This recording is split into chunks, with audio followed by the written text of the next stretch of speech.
Soldier নিয়ে শাকিব খান নিজেও তেমন নাকি আশাবাদী না। আগেই বলেছিলেন সব পরিচালকের সাথে কাজ করা ঠিক হবে না। শাকিব খানের মনের মতো নাকি সোলজার টিম হয়নি। এমনকি খান নিজেই নাকি 3 দিন শুটিং বন্ধ রেখেছিলেন টিমের কাজ পছন্দ না হওয়ায়। মোট কথা, শাকিব তিশার এই সিনেমা শেষ অবধি কি হতাশা করে কিনা দেখার বিষয়।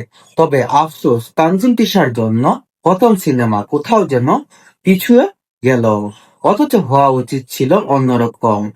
লিডার আমি বাংলাদেশের মতো সস্তা বাংলা সিনেমা যেন না হয়, এমনটাই আশা করছেন বা এমনটাই বলছেন নেটিজেনরা বা তর্ক বিতর্ক করেন যারা।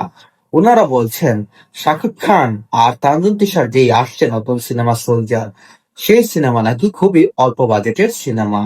সেই সিনেমা যদি অল্প বাজেটের হয়, তাহলে সেই সিনেমা নিয়ে শাকিব খান কি আশাবাদী হবেন?